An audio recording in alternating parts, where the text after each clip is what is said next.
The greatest gift of Easter is hope. എന്ത് സത്യമായിട്ടുള്ള കാര്യമാണല്ലേ.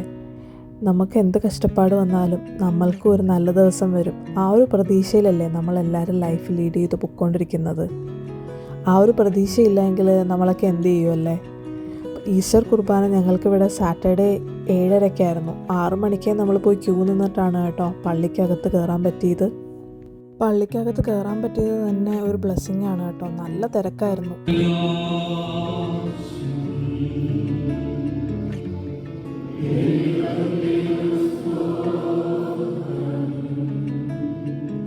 ഈ വിശേഷ ദിവസങ്ങളിൽ മലയാളം കുർബാന കാണുമ്പോൾ ഉള്ളൊരു ഫീലുണ്ടല്ലോ, അത് പറഞ്ഞറിയിക്കാൻ പറ്റില്ല കേട്ടോ. ഈസ്റ്റർ കുർബാനയ്ക്ക് പാടുന്ന പാട്ടും കുർബാനയുടെ ഒരു ഫീലും അതൊരു ഡിഫറെൻറ്റ് വൈബ് തന്നെയാണ് കേട്ടോ. അങ്ങനെ ഉദ്ധാനമൊക്കെ കഴിഞ്ഞു. അതിനുശേഷം ഹോളി വാട്ടർ കൊണ്ട് എല്ലാവരെയും ബ്ലെസ് ചെയ്തു. അങ്ങനെ എല്ലാവർക്കും ഹാപ്പി ഈസ്റ്ററൊക്കെ പറഞ്ഞിട്ട് നമ്മൾ പള്ളിയിൽ നിന്ന് തിരിച്ച് വീട്ടിൽ വന്നു കേട്ടോ. അങ്ങനെ രാവിലെ ബ്രേക്ക്ഫാസ്റ്റിൻ്റെ പ്രിപ്പറേഷൻസ് നടന്നുകൊണ്ടിരിക്കുകയാണ് കേട്ടോ. ഈ നോൻപൊക്കെ പിടിച്ചു കഴിഞ്ഞ് ഒരു 50 days കഴിഞ്ഞ് നോൺ വെജ് കഴിക്കുമ്പോൾ കിട്ടുന്നൊരു ഫീലുണ്ടല്ലോ, അത് പറഞ്ഞറിയിക്കാൻ പറ്റില്ല. നോൻപൊക്കെ പിടിച്ചിട്ട് ഫുഡ് കഴിക്കുന്നവർക്ക് അത് റിലേറ്റ് ചെയ്യാൻ പറ്റും. ഞാനങ്ങനെ സ്റ്റൂ ഒക്കെ ഉണ്ടാക്കിക്കൊണ്ടിരുന്ന ടൈമിൽ ലെൻസിക്ക് സ്കൂളിൽ കുറച്ച് വർക്ക് ഉണ്ടായിരുന്നു. അങ്ങനെ PPT ഒക്കെ ചെയ്തുകൊണ്ടിരിക്കുകയാണ്. നോർമലി എല്ലാവരും പറയുന്നൊരു കാര്യമുണ്ട്, ടീച്ചേഴ്സിന് പണിയൊക്കെ എളുപ്പമല്ലേ, നിങ്ങൾക്ക് പോയി പഠിപ്പിച്ചാൽ മതിയല്ലോ.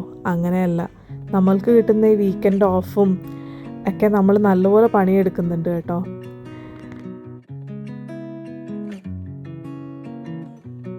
നോർമലി എല്ലാവരും ജോലി കഴിഞ്ഞ് വീട്ടിൽ വന്നു കഴിഞ്ഞാൽ ഓഫീസിലെ കാര്യം ഓഫീസിൽ വിട്ടിട്ടായിരിക്കും വരുന്നത്. പക്ഷെ നമ്മൾ ടീച്ചേഴ്സ് അങ്ങനെയല്ല, നമ്മൾ വീട്ടിലും വന്ന് വർക്ക് ചെയ്യാറുണ്ട്.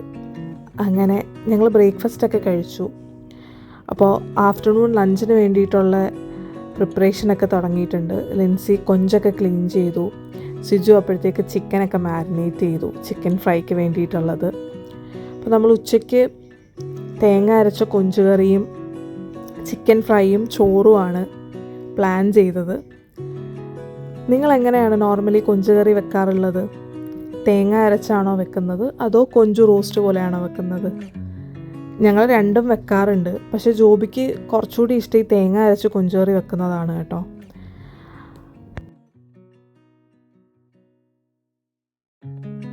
അങ്ങനെ ലഞ്ചിൻ്റെ പ്രിപ്പറേഷൻസ് ഓൾമോസ്റ്റ് റെഡി ആയിക്കൊണ്ടിരിക്കുകയാണ് കേട്ടോ.